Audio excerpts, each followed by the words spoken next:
नमस्ते। आप सभी से अनुरोध है कि कृपया हमारे चैनल को सब्सक्राइब करें।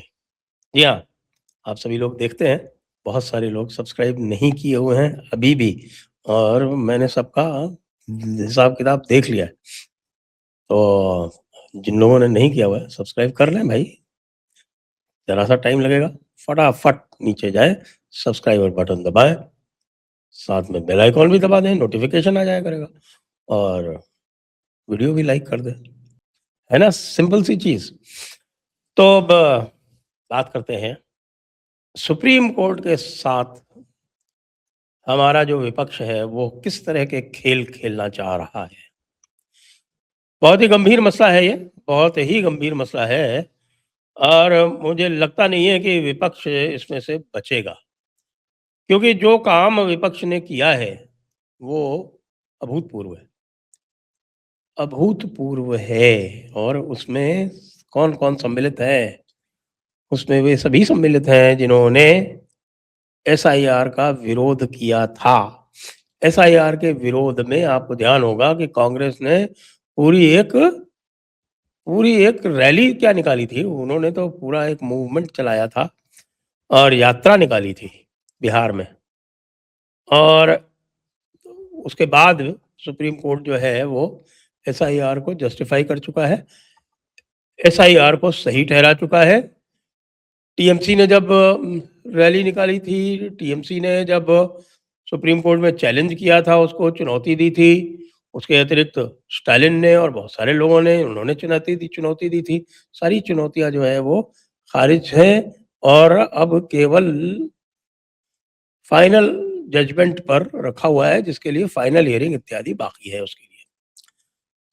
और ऐसे समय में 23 विपक्ष की पार्टियाँ, जी 23, जिसमें आप समझ सकते हैं मुख्य कौन-कौन है। कांग्रेस तो है ही, टीएमसी तो है ही, हुँ, और भी बहुत सारी छोटी-मोटी पार्टियाँ हैं और ये सब मिलके लिख रही हैं एक ओपन लेटर किसको? चीफ जस्टिस ऑफ इंडिया को, कि ये जो एसआईआर है ये गलत हो रहा है और ये जो है ये रूलिंग पार्टी को फ़ायदा दे रहा है और वही पुरानी घिसी-पिटी बातें जो सारी की सारी ये कोर्ट में खड़े होके कह चुके हैं और ये एक हिसाब की ये बैकडोर से एनआरसी ला रहा है। अब सुप्रीम कोर्ट भी ये कह चुका है कि भाई ये एसआईआर जो है ये एक रूटीन की प्रक्रिया है। मुख्य बात ये है कि जब आप लोगों में से कई पार्टियां सुप्रीम कोर्ट में इसमें से पार्टीज थीं और आज भी पार्टीज हैं और आप इसको पब्लिक के सामने भी ले जा चुकी हैं, फेल हो चुके हैं और उसके बाद फिर सीजेआई के यहाँ चलते हुए केस में इस प्रकार से एक ओपन लेटर लिखना, ये क्या सीधे-सीधे क्रिमिनल कंटेम्प्ट नहीं है? मेरे विचार में तो है।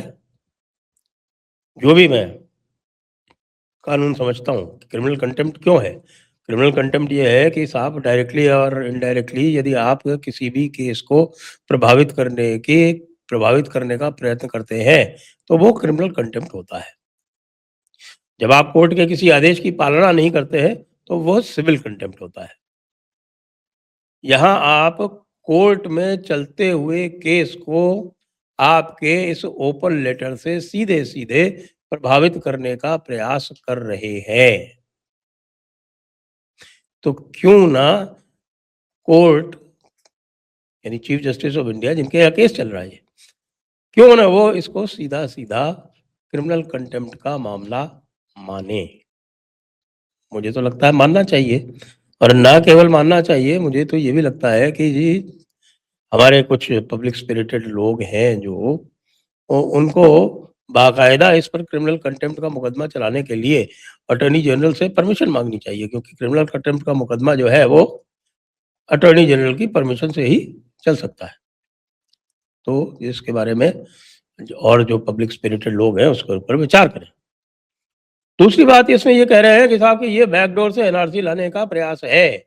मैं 25 बार बता चुका हूँ और यहीं जयपुर डायलॉग्स में बैठ के बता चुका हूँ कि भाई साहब एनआरसी हमारे कानून का भाग है। एनआरसी यानी national register of citizens, NRC हमारे सिटीजनशिप अमेंडमेंट का भाग है। सेक्शन 14A वो एनआरसी की बात करता है। एक बात। दूसरी बात, मैं ये भी बता चुका हूँ कि यह पूरा का पूरा जो कानून एनआरसी वाला जो था, नेशनल रजिस्टर ऑफ सिटीजन्स, वो 2003 में अटल जी की सरकार के द्वारा लाया गया था, एक बिल में इनकॉर्पोरेट करके, लेकिन उसको नोटिफाई नहीं किया गया था अटल जी द्वारा।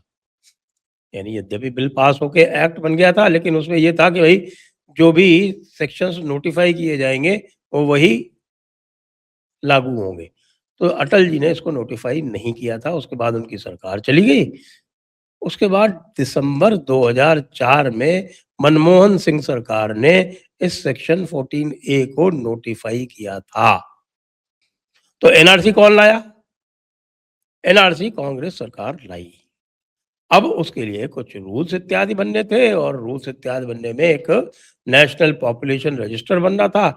उस समय तक इनके ऊपर कुछ दबाव इत्यादि आ गया कांग्रेसी सरकारों के ऊपर। तो नेशनल पॉपुलेशन रजिस्टर जो था वो सेंसस के साथ में बनना था, वो उन्होंने नेशनल पॉपुलेशन रजिस्टर को होल्ड कर दिया। नेशनल पॉपुलेशन रजिस्टर जो है वो नेशनल रजिस्टर ऑफ सिटीजन्स की प्रिलिमिनरी प्रक्रिया है। तो इन्होंने उसको होल्ड करवा दिया भाई लोगों ने। तो जब इन्होंने उसको होल्ड करवा दिया तो वो जो पूरी प्रक्रिया होनी थी 2011 के सेंसस में, वो नहीं हुई। अब वापस सेंसस चल रहा है।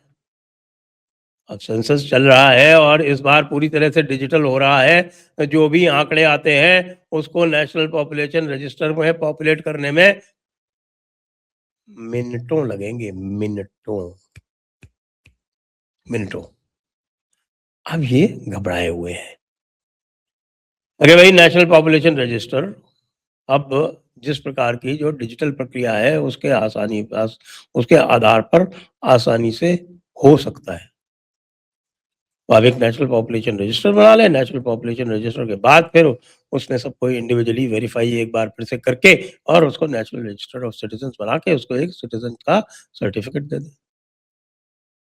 यही तो अभी कुछ दिनों पहले कह रहे थे ना कि साहब कि पासपोर्ट भी यदि नागरिकता का प्रमाण नहीं है, तो फिर हम क्या कर सकते हैं, हम क्या स्टेटलेस हैं। इस तरह के नाटक यानी कपिल सिब्बल जैसे जो लोगों ने भी किए थे, योगेंद्र यादव, योया जैसे लोगों ने भी किए थे, और जितना भी आपका ये पूरा गैंग है, खान मार्केट गैंग, इसने सबने किए थे नाटक ये। तो भाई तुम्हारे लिए ये दिक्कत नहीं रहेगी। आखिरकार तुमको जो सिटीजनशिप जो है, बाहर जब जाते हो तो पासपोर्ट को बाकी लोग जो है वो प्रमाण मान लेते हैं कि आप इंडिया के सिटीजन हो। लेकिन जब आप देश में रहते हो तो आप इस देश के नागरिक हो, या बांग्लादेश के हो, या पाकिस्तान के हो, या रोहिंग्या हो, म्यांमार के हो, ये जानने के लिए भाई प्रमाण पत्र चाहिए।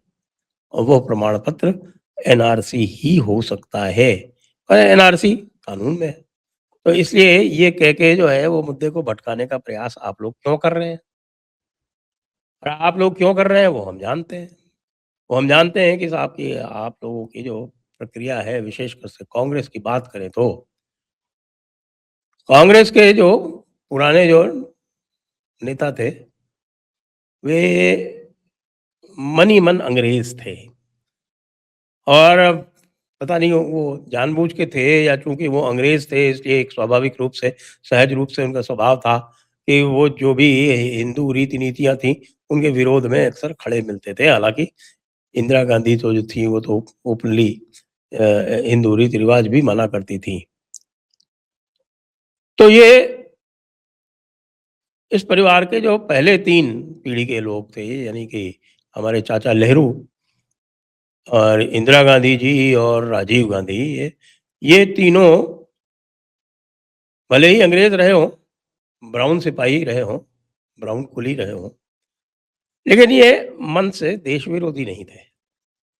लेकिन आज की जो कांग्रेस है, और कांग्रेस के साथ-साथ में जो भी विपक्ष खड़ा हुआ है, खास तौर से जो कांग्रेस के साथ में खड़ा हुआ है, एसआईआर के मुद्दे पे, अच्छा कुछ अलग भी हो सकते हैं, ये मैं इसको जनरलाइज़ नहीं कहता। लेकिन चूँकि लीडर इसकी कांग्रेस ही है, कांग्रेस पर ही रहता हूँ। आज की जो कांग्रेस है, वो सोनिया की जन्माई हुई है और सोनिया का इस देश से कोई लगाव नहीं है, वो लगातार देश के विरोध में खड़ी दिखी हैं और लंबे समय तक जब तक उनका जो वो 10 साल 10 वर्ष का एक वो काला अध्याय था यूपीए 1 और 2 का जो शासन था, उसमें देश के विरोध में अनेकों काम किए गए हैं, जिसमें यदि आपको याद हो, तो चीन के साथ हमारी जो स्वायत्तता थी, वो गिरवी रख दी थी इन्होंने चीन के साथ में एक सीसीपी और आईएनसी लेवल का एक पार्टी पैक्ट हस्ताक्षर करके जिसको इन्होंने आज तक देश को नहीं बताया है कि आखिरकार उस पैक्ट में कौन से मुद्दे थे। लेकिन जब कभी चीन चाहता है, तब ये उठ के खड़े हो जाते हैं और भारत के इंफ्रास्ट्रक्चर के विरुद्ध, भारत की जो अ, रणनीतिक उद्देश्य हैं, उनके विरुद्ध ये खड़े होके और प्रदर्शन करना और विरोध करना आरंभ कर देते हैं। ये सोरोस इत्यादि से भी मिल जाते हैं। इनको भारत की जो परंपराएँ हैं या भारत का जो प्राचीन समाज है या भारत का वर्तमान समाज है, उसके सरोकारों से कोई लेना-देना नहीं है। तो इसलिए वैसे भी एक ये देश विरोधी तत्व टाइप के दिखते हैं और इन्होंने कभी भी बांग्लादेश और रोहिंग्या से आए हुए अवैध प्रवासियों, अवैध इल्लीगल्स जिनको कहते हैं, तो अवैध घुसपैठियों के विरुद्ध कभी भी एक शब्द नहीं कहा। तो आज ये एसआईआर के मुद्दे पर कोर्ट की भी अवमानना करने को तैयार है। वो स्पष्ट दिखाता है कि भाई इनका राष्ट्र विरोधी चरित्र पूरी तरह से वही है जहाँ सदैव था। जय हिंद, जय भारत, वंदे मातरम।